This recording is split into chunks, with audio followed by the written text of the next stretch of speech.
Welcome to the Covert Access Team podcast. Today we're going to be digging into a key concept that separates quick wins from long-term impact. Persistence. What it is, why it matters, and how Black teamers build and maintain it inside secure environments. Joining us today is CAT's chief instructor, Brian Harris, to unpack the strategies and real-world methods used to stay in the fight longer without getting caught. So Brian, what does persistence mean in the context of physical pen testing? So persistence in this context is very straightforward. It literally just means your ability to move in and out of the target building as you need. So anytime you've done any type of engagement, whether it's a cyber pen test or anything, painting a building, it's much easier to do if you have a much longer time over many days, the ability to come and go as you please rather than everything having to be done in one go. So fundamentally, there's lots of ways that you can get persistence, but at the end of the day, if you don't have it, your job is really, really difficult because the client may give you a number of different flags and accomplishments that they want you to try and achieve. And if you have to do everything in one go, it's very difficult, especially if something goes wrong. What if you start to go into the building and the plan that you've crafted doesn't work out? What if one of your teammates gets burned? What if, there's any type of a hurdle that you didn't foresee and you only have one shot? It makes things exceptionally difficult. Well, I know from an outsider perspective, I can see so many different scenarios where you might be able to get in once, but that does not mean you can get in twice. For example, if someone lets you in, right, exactly. If you're kind of tailgating, that there's no guarantee that'll happen every day that you need to get into the site.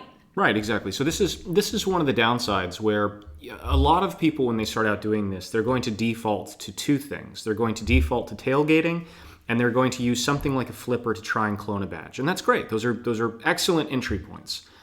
The only downsides with it is that it can come off very sloppy and if you do it wrong. So for example, if all you have is a flipper and a guy's wearing a badge on his belt, it becomes very awkward to try and clone that badge because, one, you've got to touch the flipper to the guy's belt, and two, you might have to hold it there for 2-3 minutes, depending on the type of card.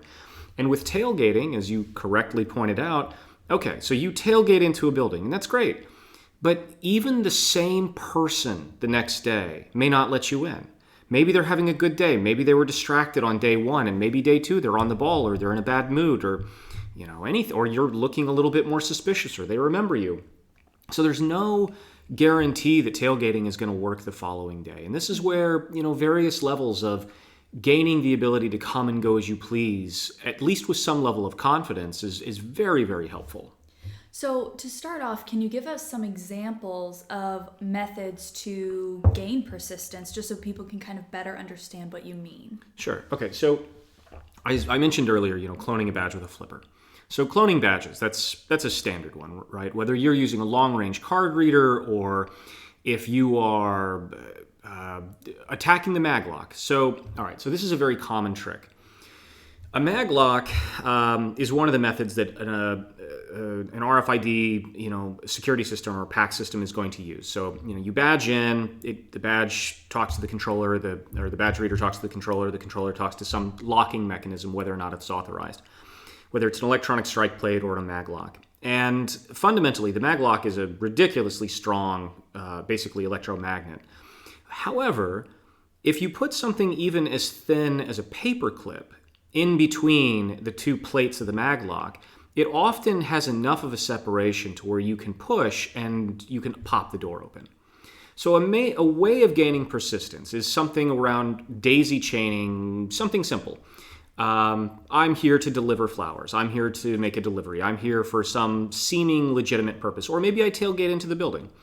But on my way out, I use a piece of clear Scotch tape with a paperclip. And as I'm walking out the building, when hopefully nobody's looking, I put that on the maglock. So when the doors open, the maglock, the two plates are separated. When they come back together, now there's a paperclip width gap. And if you're lucky and you've done this correctly, then chances are when you return later, you can just push on the door. The way that this works is that when you come up the next day, let's say that the client is running an unclonable badge, right? Mm-hmm. They're running something like a Desfire version 3, fine. And let's say they've even gone one step farther and they're using something like OSDP version 2 with encrypted comms on the back end, so you couldn't even use an ESP key or steal the WeGAN data. Okay, great. That's they're doing everything right in that regard. But if I tailgate in one day, or if I have one of my colleagues, or even myself, come in undercover, oh, I'm here to deliver flowers, I could use the bathroom, I'm lost, whatever the context of this might be.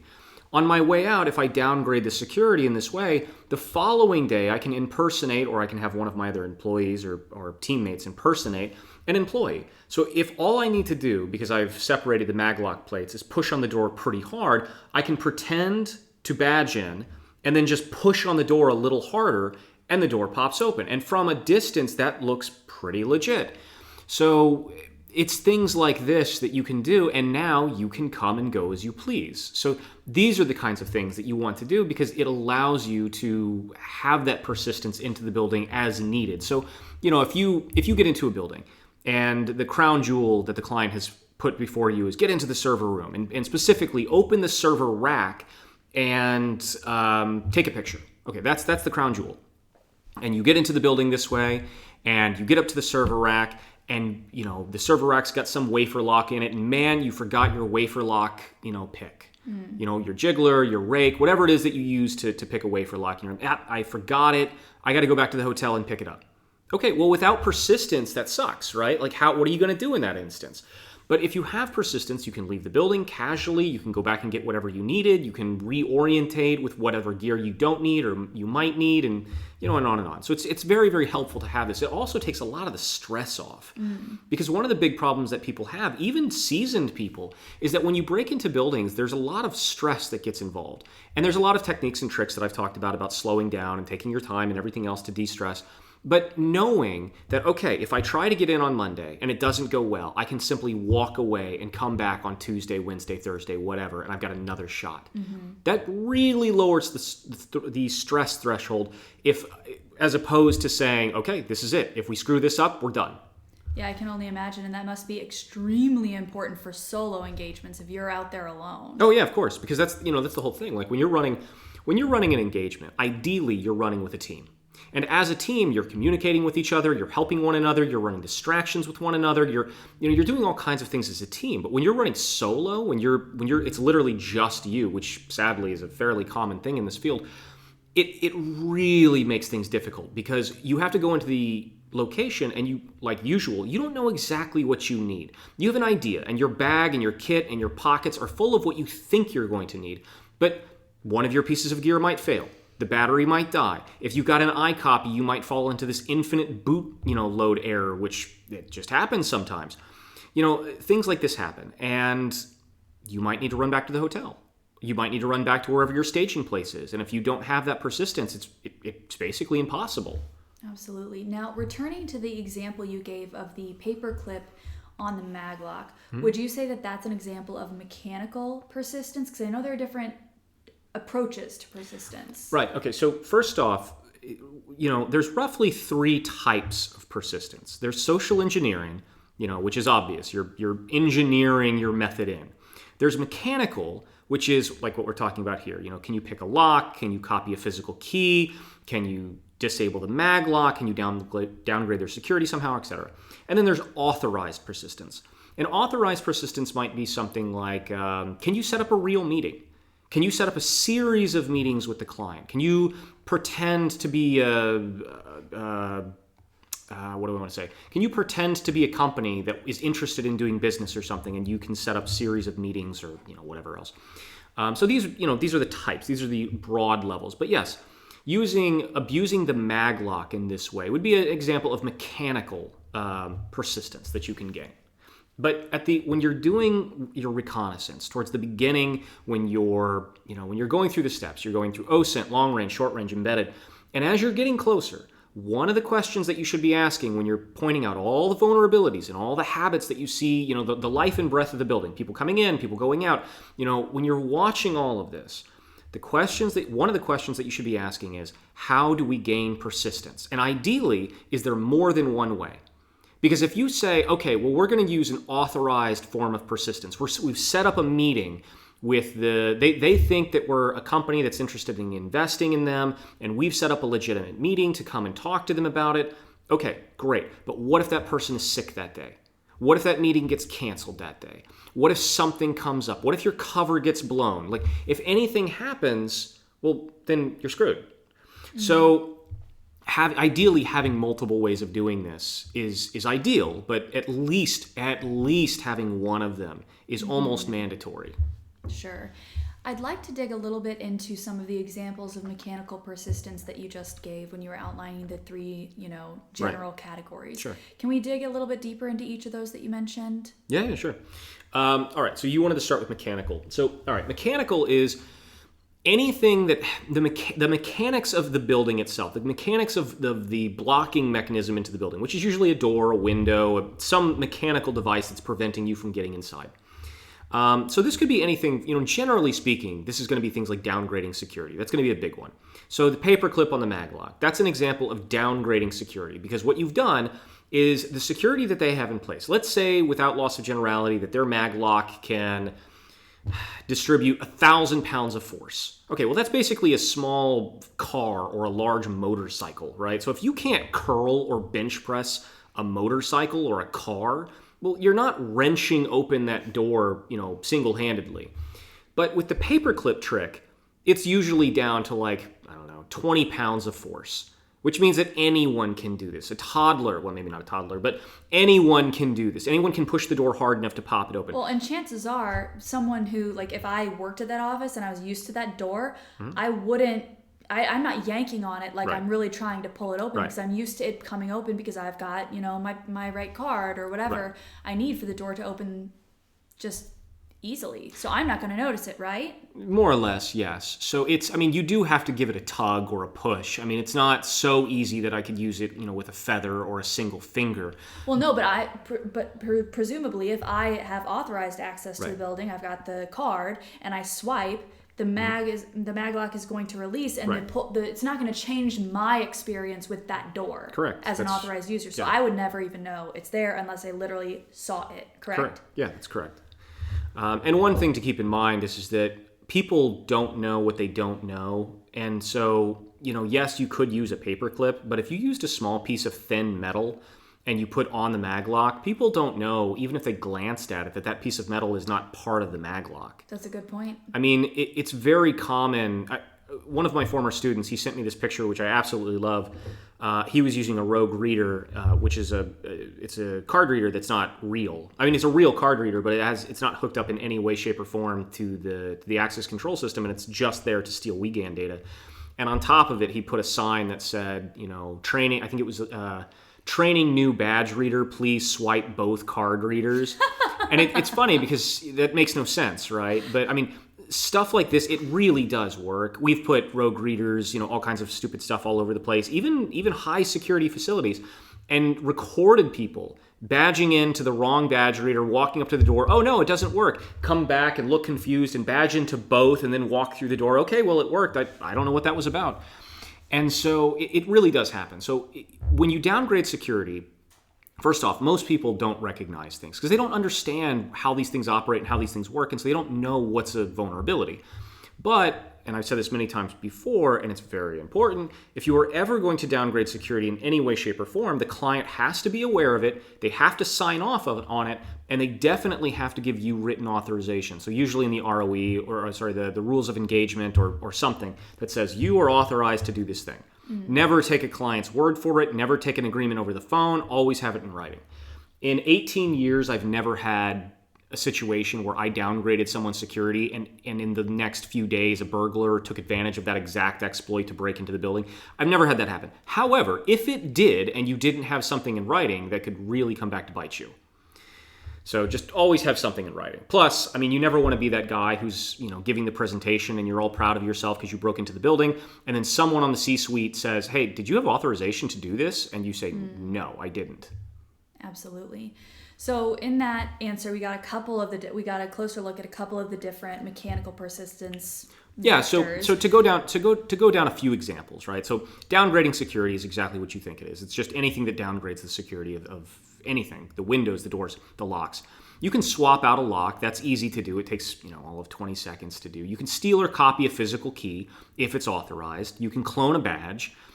You can bypass the door. So in some instances, especially in the United States, so in Europe, most of the doors in Europe have an extra bend in them, like the edge, not the door itself, but the door frame will have an extra bend or two, making it a little tricky to get access to the latch of a door to slip the latch. This is the typical Hollywood credit card trick, right? Like you see James Bond or something, he takes a credit card out, he runs it down the width of the door, and boom, the door's open. So it's an old trick, loading the latch, right? You're just moving the plunger of the door out of the way, then nothing's holding the door shut, and you can open it. In the United States, that's very easy to do because a lot of doors are not set up properly, you don't have proper dead latches or anything else. And you can load them very quick because you can see the latch from the outside. European doors typically have one, sometimes even two or three bends in the frame of the door, which makes it tricky. It's still doable, but it's tricky. You have to kind of wiggle it and move it. You might need a hook to kind of like get it in there. And there's a company called Multipick, which has these corkscrew devices to like work around the bends. But it's still doable, right? But if you're in the United States and you see a door and you can shim the latch, you might be able to walk up to the door and slip that latch as fast as you would be able to use a key. And if you do it convincingly and you don't make a big deal out of it, you could probably get in and out quickly that way. By the way, just as a funny historic note, the Europeans, they didn't do this for security with the extra bends. They did it for insulation purposes. So that's actually why most of Europe have extra bends in the door frames. But yeah, so they did it for security. Shush. But these are all examples of a mechanical persistence, right? You can come and go as you please because you are abusing the mechanical operations of what's stopping you from getting inside. And there's others too, but these are examples. You mentioned swapping out locks. How feasible is that on a real engagement? It's very feasible. So there's lots of ways to do. Well, I'll give you two examples. Option one, you find a door during your reconnaissance. Let's say that there's a rear door. And in that rear door, for an entire week, you've never once seen somebody come through that door. But it goes into the client building. Well, if you can get inside the building, let's say that you tailgate into the building. And then when you leave the building, you don't go through the main entrance, you go through this rear door. And in the process of going through that rear door, you notice that there's no alarms, or there's no cameras, or there's no other sensors, or whatever, or you can disable them. Then when you leave that door, because you have a strong probability that no one is coming through that door at all, as you leave, if you have an electric screwdriver, I mean, you don't have to have an electric screwdriver, it just speeds up the process much faster. You can swap out the lock, and it doesn't take very long, especially if you're in Europe, where everybody's running Eurocylinder locks. A Eurocylinder lock, for the most part, you take one screw out, you pop the lock out, you put yours in, and you're done. And it's fun. It's basically that simple.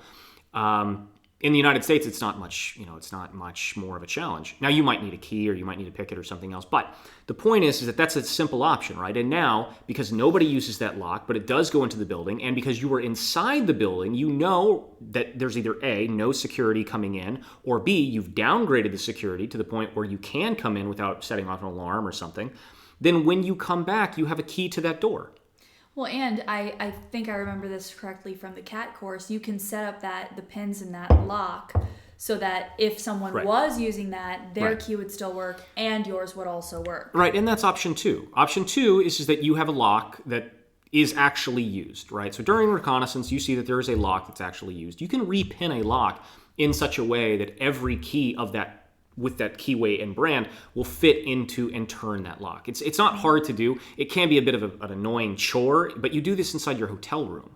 You're not doing it on site. You're doing all of this in your hotel room or the van or whatever you're using for a staging point, and you're coming later. And by that, again, same thing, right? Like you get into the building somehow, whether you break the lock, whether you drill the lock, whether you get in through some other means and you leave through that door, whatever it is that you're doing. And when you replace that lock, boom, because every lock of that branding type, which the client has, his key will work, and so will yours. So now you have persistence that way. The third option that I can think of off the top of my head is that where you have a mechanical override. So suppose that you've got an access control system, but you also have a mechanical override of some type. Okay, well that does happen, and you can set that up. You can pick the lock, you can change the lock, you can do the same thing there. But in any case, you want to have persistence in some way. And these are just all examples of the mechanical persistence tree. So think of persistence as three kind of trees, right? Tree one is social engineering. You can come and go as you please because you can social engineer or have social engineered your way in. Tree 2 is mechanical, the things that we're talking about. And tree 3 is an authorized reason for be there, like a legitimate reason.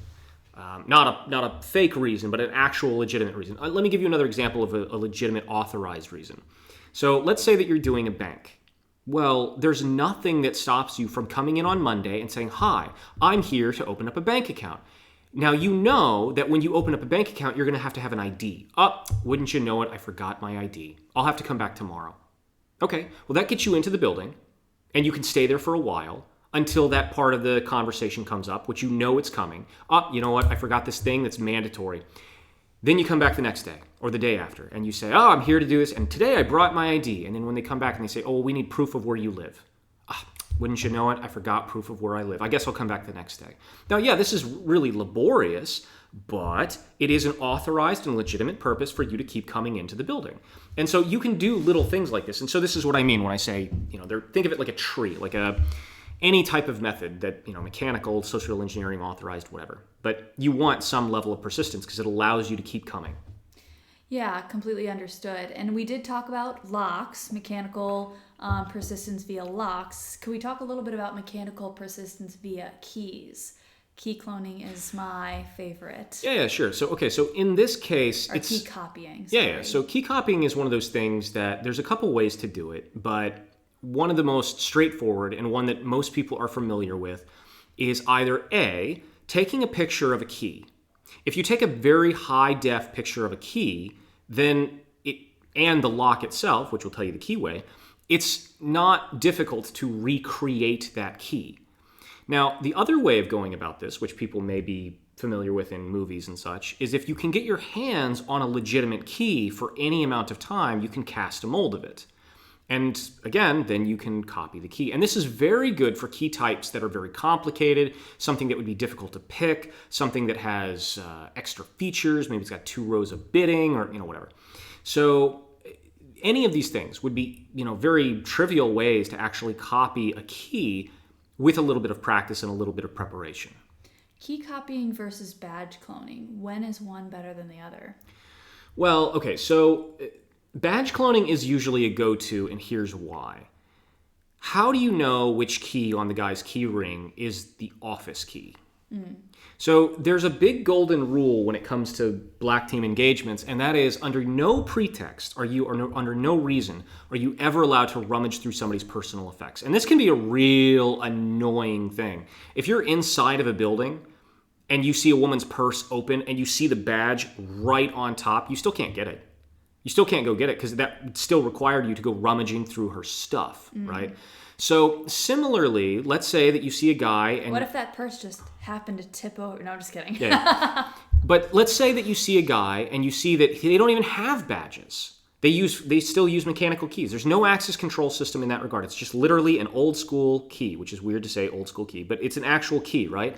Well, there's a very high chance that he has multiple keys on that key ring. Well, one of the keys is probably to the office, one of the keys is probably to the car, one of the keys is probably to his house, one of the keys might be to somewhere else. And at that point, there is a question of, well, I can't copy his private key. And so think of it this way. How distraught do you think this person would be if it turns out that you had copied a female employee's home key by mistake? And you had given the copy of it to every one of your teammates before you realized, oh, this isn't the office key. Sure. Well, okay, so then what? You've got 5 people who are running around with this poor lady's home key. So that's an issue. And so you have to be very, very sure of what you're doing. The benefit of a badge is that it's very obvious, right? It's, I work at Initech, Initech, Bob Smith, whatever. So and everybody's wearing it. It's very obvious of what it is and which one's valid and everything else. So the ID badge and ID badges have become completely ubiquitous. They're everywhere, far more than keys these days. So the badge is usually the go-to, but the badge might not be doable. Maybe it's not clonable. Maybe you don't have the right gear to clone a badge. Maybe your badge cloning thing failed. Maybe you don't have a lot of experience with a badge cloner. Who knows? Maybe for whatever reason, one method may not work. And so you might have to go to keys. Let me say it this way. If you're a master at social engineering, you've got, you can just speak honeyed words and everybody bends to your whim. Well, go with that. Play to your strength, right? If you absolutely suck at lockpicking, but you are a master at conversation, why would you ever go to lockpicking? And vice versa. If you can touch a lock and it just pops open, but you can't talk to a human being to save your life, I mean, one, you shouldn't really be on that engagement because you are going to talk to people, but go with the lockpicking, right? So always play to your strengths. And that's a great segue into social engineering persistence techniques. So let's talk a little bit about that. Maybe start with an example. Yeah, okay. So social engineering, first off, tailgating is social engineering. If you disagree that tailgating is social engineering, try doing it reeking and looking like and reeking like a homeless person and see how fast somebody turns around and says, you can't come in, right? Tailgating is a form of social engineering. But the typical aspects of social engineering is going to be cover stories, it's going to be escape clauses, it's going to be developing assets, it's going to be anything that gets you inside and keeps you inside. So let's see, an example. An example might be that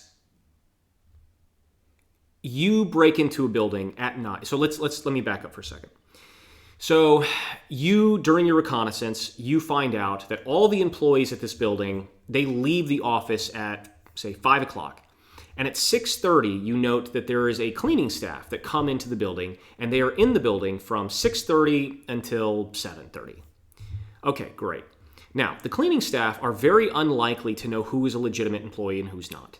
Similarly, one of the MO, the standard operating procedure of what a cleaning staff is going to do when they come in after hours is step 1, open door. Step 2, turn on lights. Step 3, shut off all the alarms. Right? They have to turn off all the alarms because they're moving through the building, cleaning, right? So if you time a break-in to when they come in through the front and they've shut off all the alarms and you come in through the back, okay, great. Then by the time you meet in the middle, as long as you look the part, then they're not going to ask who you are. Now, that doesn't give you persistence. That so far you don't have persistence. You broke in through the back. Maybe you used an underdoor tool, maybe you picked the lock, maybe whatever. But you don't have persistence yet. But what you can do is, at this point, you can start to social engineer the cleaning staff. And this is what we refer to as developing an asset. So employees, whether they're third party or legitimate, can become assets of your team without realizing it. So you can talk them up, you can offer to get them coffee, you can build a rapport with them.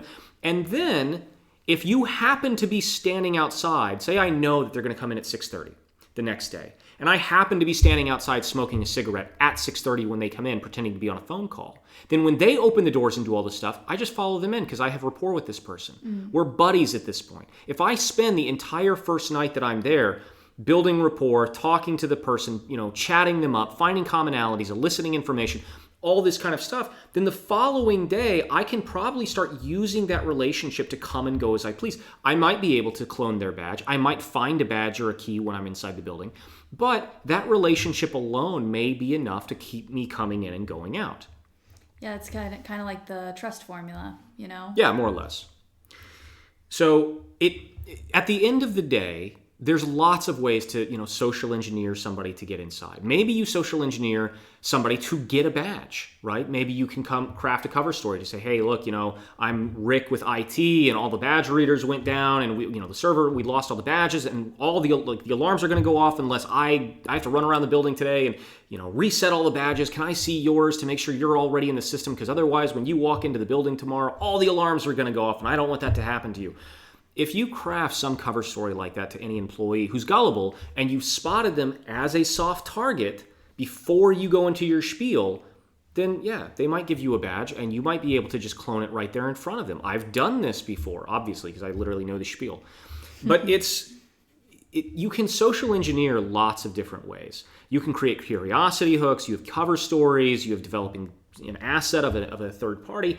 Anything, right? Even something as simple as tailgating. Now, I never, ever suggest tailgating as a persistence method because it is a fine entry method. Never use it as, we'll just keep getting in. Because you don't know. Maybe you won't. Maybe you get the grumpy guy one time and he turns around and is like, who are you? Well, and you still really need a cover story because if someone turns around and says, who are you? You need to be prepared because it's only a matter of time before someone does. Correct. Really. Well, yeah. No, literally, yes. So, you mentioned the friendship formula, and that's a fantastic one because the longer you're inside of a building, the longer you're kind of part of the furniture, people tend to start thinking of you as a trustworthy person. They say like, oh, well, this is not the behavior of a bad person. A bad person doesn't sit here on their laptop 9 to 5 inside the office, right? So suddenly they see you as a legit employee. So then tomorrow, if you do try to tailgate or you do try to, BS your way into something, it's actually more likely to succeed because they saw you in there on Monday. Because this is not the behavior of what we think bad guys do. So yeah, I mean but I still wouldn't trust tailgating because again, you're 100% relying on another person to get you inside. Far better to daisy chain that with something else. I social engineer my way to get a badge to clone a badge, or I social engineer my way to downgrade security, something to that extent. Gotcha. So you more see that one as a way to get to one of the other types. Correct. Of persistence. Have you ever had an example where you've had persistence purely by social engineering? Oh yeah, many times. So pure social engineering might just be that you come up with a really good cover story. So you may come up with just a really convincing good cover story. Oh, I'm here to fix the HVAC system. Oh, I'm here because, like I said earlier, it's actually authorized, so that it's actually not a good one. So you might come in and say, well, my cover story is that I'm here to, do an HVAC system. I did one time, during my recon, I found out that the business that I was going to be breaching, somebody had actually tried to break in about a month ago, like a month prior. So overhearing several employees talking about how somebody had actually tried to break into the building and actually succeeded. They broke into the building, but there just happened to be an employee working late that night, and when they saw each other, the guy ran off. So one of the cover stories that I've used before, having known this information, was that I figured out who was providing insurance both to the company and the building that they were operating in. I printed up a big official-looking insurance form signed by the CTO, which led back to a fake phone number that one of my teams was in control of in case somebody looked at the document and says, well, I got to call this guy to make sure it's legit, and hoping to God that they didn't actually look up the internal phone number of the real person.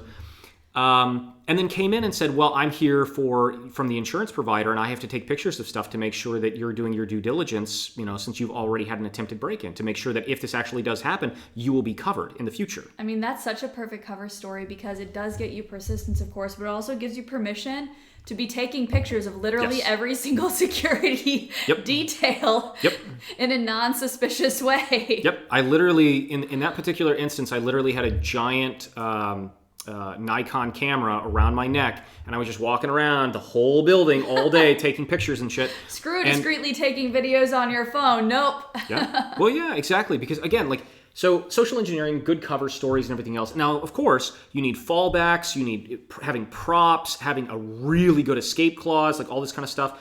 So the escape clause that we had was, in this particular case, was that we listed the building. We didn't list the company name. So had the person said, oh, this isn't right, we would have just said, oh, well, I've got the work order right here. See the work order? And it says the building. And we say, oh, well, maybe it's not for this company because this was in a shared office space. And it was well, let me go back and check. So this would be your escape clause, right? And that's having that escape clause of what are you going to do in the event that somebody catches you or accosts you or says, hey, what's going on here? Having that down pat, very, very important. Arguably, it's more important than anything else because if you have it and you're good at it and you can sell your fake story, you get to try again. But if that same incident had happened and I showed up to an engagement and I said, oh, I'm here because you're insurance provider, blah, blah, blah. And they said, no, you're not because I personally know our insurance provider and he was here last week and they always call me ahead of time. If you just look at that and go, damn. I mean, if that's the response of if that's your escape clause, okay, the game's over, right? Everybody knows what's going on. You get caught and you're basically, the entire operation is compromised. So having all of that, right? But again, the entire point is that you want persistence because that allows you a lot of low stress. You can come and go as you please. You can break in multiple times, all these kinds of things. So we've talked social, we've talked mechanical. Let's talk about authorized persistence. Right. So authorized persistence is exactly that. So in some instances, especially things like shared office spaces, after COVID, a lot of organizations, even big organizations, they don't use buildings anymore. They use parts of buildings. They share out.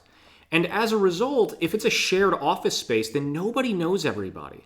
And there's a very good chance that there's a cafe or a restaurant or something attached to the building in some way. Maybe it's on the ground floor. Maybe the ground floor is just basically a public lounge. Well, if it's a public lounge and the public can go there, whether it's a cafe, a restaurant, or just a public area, you can go there. It's fully authorized for you to go there. So as a result, that's persistence, right? You can come into the building as many times as you want because it's public. Now, there's also something called semi-public areas. These are areas where, let's say that somebody owns a building. And let's say that the ground floor has no access control whatsoever. But there's a cafe on the ground floor. Okay, well, the interesting thing is that because there's no access control systems getting into the building, and there's a cafe, there is an assumption that only employees will be using that cafe because we own the building.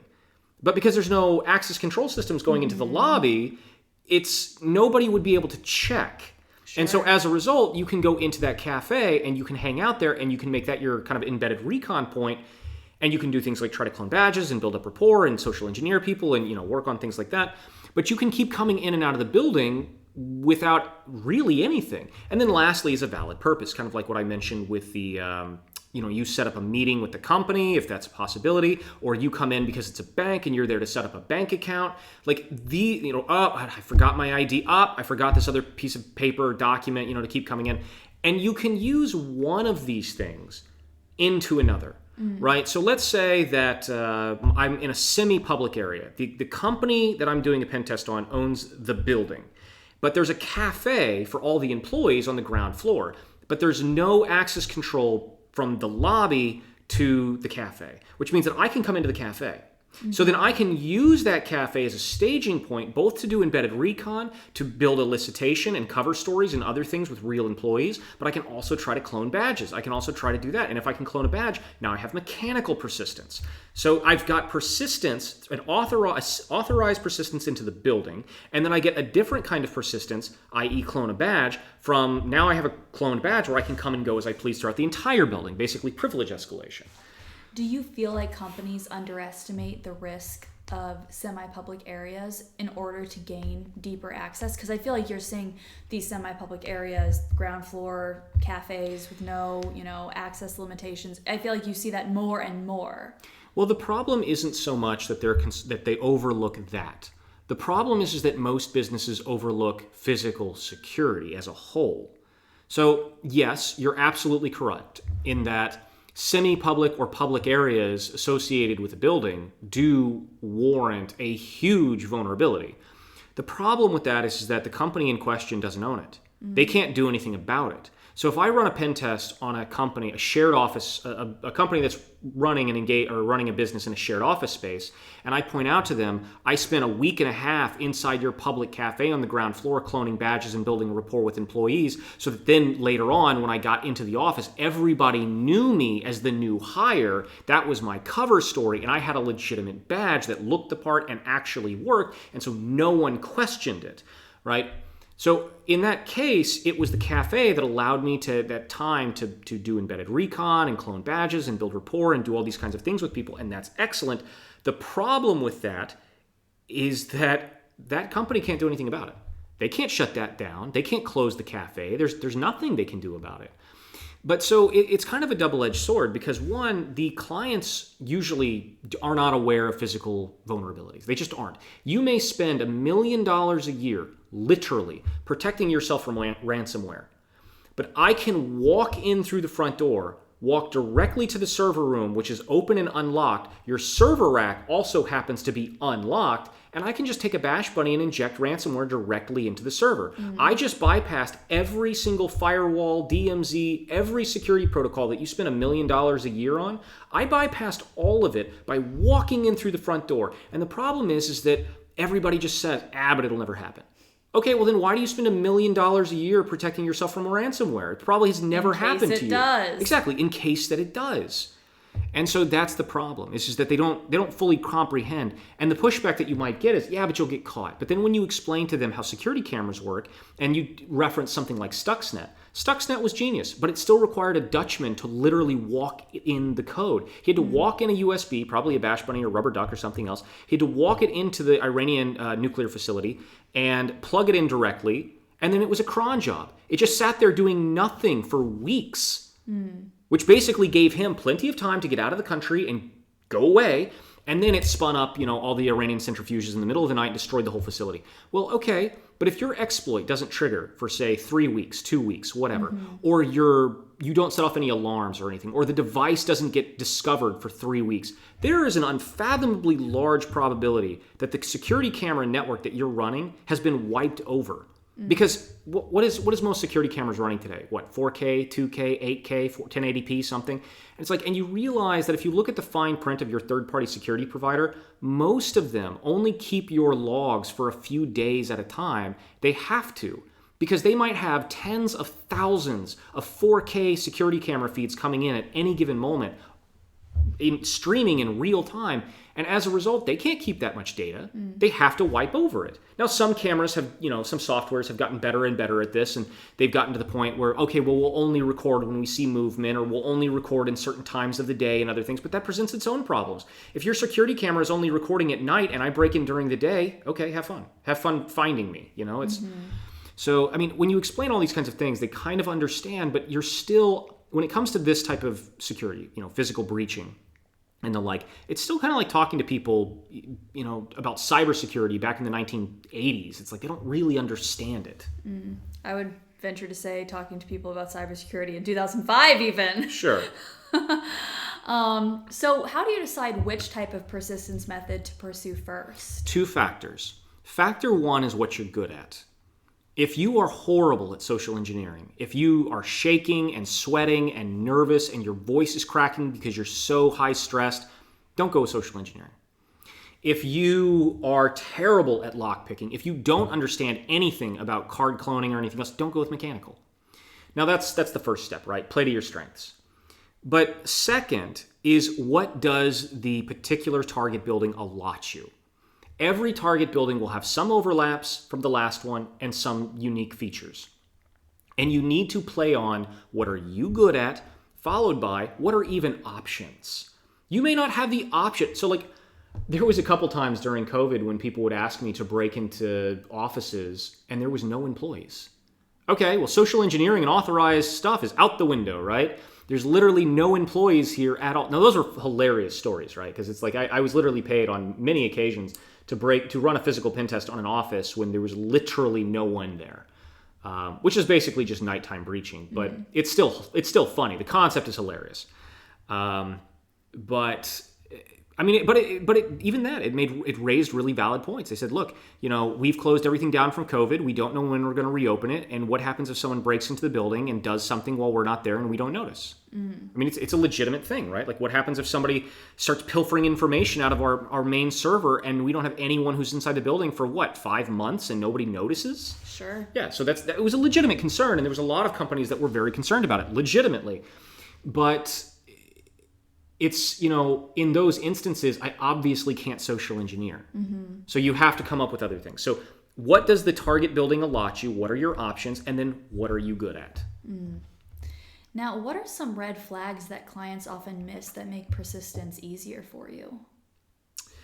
So a lot of times it's the standard stuff. Well, employees are wearing their badges outside of office when they go to lunch or when they're coming and going to the building or something else. What that allows me to do is it allows me to, 1, social engineer somebody, i.e. get close enough to them to maybe clone a badge. It allows me to take high-resolution photos of their badge and the badge holder so that I can make a perfect copy of it so it looks the part. So even if it's not clonable, let's say that they're running a DesFire version 2, access control system and I can't clone the card, but I've printed off a card that looks perfect, and it is a DesFire version 2 card. So now I have a DesFire version 2 card that's not valid, but it looks perfect.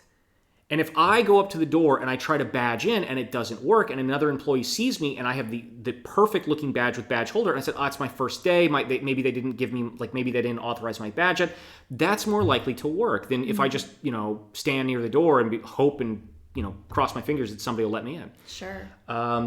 Hell, if you're a good social engineer, you could even potentially take that badge somewhere and be like, my badge isn't working. And I've done that. I've literally done that. When you say I'm here, I just started, I'm supposed to start today or anything else, which is why I'm not in the rosters yet. They gave me this badge, but it's not working. I've been given badges. In fact, now you don't go to the person whose job it is to actually give you a badge. That would be stupid because they're going to look you up in the roster. You go to like the secretary. You go to other people who have extra badges and you say, oh, well, my badge isn't working. It's my first day, blah, blah, blah. And then chances are they might give you a badge. Again, if you're good at social engineering. Sure. So now, red flags, right? So the obvious ones, wearing badges outside, but that's a really tricky thing to do because this is, combating human behavior. Propping doors and windows open. This happens all the time. Well, I'm on a smoke break. Oh, well, I went outside, just for a minute, for a smoke break or a phone call or other things, or forgetting to lock the door. Or in Europe, you have these little tilt windows that people use all the time, and they leave them open when they go to lunch. Oh, great. So I can literally pop the window open right at lunchtime when everybody's in the canteen and just squirrel my way in, and okay, there we go. Things like this. Like there's so many red flags that I could go through that an entire podcast could be dedicated to just stupid things that people do in this regard. Sometimes it's literally just not checking doors. Oh, I forgot to lock it. Oh, it didn't latch. It could be really simple things. Well, I feel like we wouldn't be able to round out the podcast unless we talked about remediation. So how could we talk about remediation? How could people defend against these types of persistence attacks? So it's going to be very difficult in a lot of respects because social engineering is an entire branch of persistence. There's no one social engineer, right? There's no one social engineering technique. There's many. There's hundreds, possibly infinite. There's no one mechanical bypass. There's no one authorized bypass. So there's so many. But at the end of the day, what they all get you is persistence into the building. That's what you want, right? You want persistence into the building. So the best remediation that I can offer is basically the CAT program, because it's something that costs you nothing. And by the way, I get nothing for this. Like it's not like, yes, it's named that, but that's that's just because it has nothing to do with me. Basically, what this is that CAT in this context just stands for Catch, Award, and Try Again. And all it is that once a month or once a quarter or some semi-frequent period, have somebody who's not supposed to be in the building walk through the building. And the employee who either stops them and questions them or calls security on them gets a few days of paid vacation. And if you do it often enough, it becomes a game. And everybody wants time off. Now, the employees want two things. They want more money and they want time away from work. Now, companies obviously can't afford to just give you giant bonuses every few months, but they can afford to give you 2-3 days off, here and there. And even if at the end of the year, the company has given out 2 to 3 weeks of paid vacation total, but that costs you nothing. But it drastically increases your overall daytime security. So when I break into a building, more or less, I'm trying to do several different things, right? The most common things that you're going to try and do is gain access to a certain area, which you can fix that by isolating those areas, right? You shouldn't have a flat physical network. Bob, the intern, should probably not have access to the archive room, the server room, the CEO's desk, like whatever it is that you say as a company, like these are the crown jewels. If someone got access to this thing, we'd be screwed. Okay, whatever those are, Bob, the intern, should not be able to get access to that. So you should not have a flat physical network for the same reason why you shouldn't have a flat cyber network. Second, you should operate on a zero trust network. Only certain people should have authorization to certain areas. And further, there should be alarms or cameras on at all times in certain areas. If you say only 3 people have access to the server room, okay, then have alarms or cameras on that room at all times, right? Those 3 people should know what that is. There should be a second layer of defense in those rooms. But going back to the CAT program, with the CAT, like when I break into buildings, so option 1, the crown, like you want to get to the crown jewels, right? I want to get to the server room. I want to get to the archive room, whatever. 2 is I want to bug something. I want to bug the boardroom. I want to bug a workstation. I want to bug the printer. Okay, so similar to the CAT program. In this context, tell employees what actual bugs look like. Show them what a keylogger looks like. Show them what a Raspberry Pi looks like. Show them what a weaponized Wi-Fi router or cell phone looks like. And show them where they're likely to be hidden.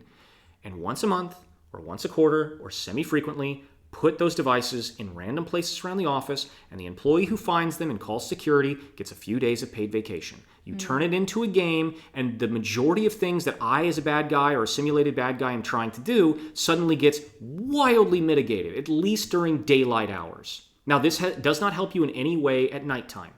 I wonder how it would work if you literally if you had that cat program with the, bash bunnies and rubber ducks and all that,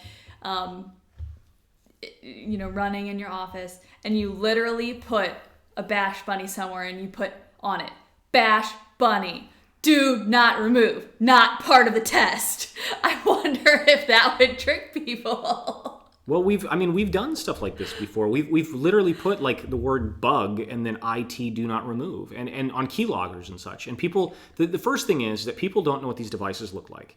Second, when they see anything, IT service, do not move, anything like that, they're not going to remove it. So it's the very rare employee who's even going to call security. So, but because the reason is because one, it requires them to notice, and people don't notice things.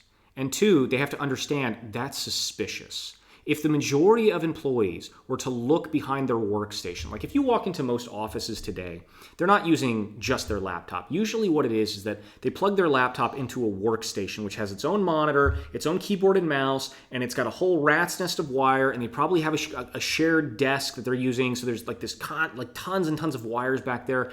And to find my keylogger or any other rogue device like that, you're going to have to go under the desk and look in that rat's nest of wires for these types of devices. So it's not likely that you're going to find it. And as a result, no, it's going to be very rare that they're going to notice it and then also note, oh, that's suspicious, that random thing. So the CAT program in this context, do two things. Once a month or once a quarter, have somebody walk through the building who the employees think is not supposed to be there. And then the person who either calls in security on them or stops them and says, hey, look, I don't know you, you're looking suspicious, you don't have a badge, whatever. They get a few days of paid vacation. And at the same time, place a few rogue devices here and there after showing employees what they look like. And the employee who finds them and turns them in, they get a few days of paid vacation.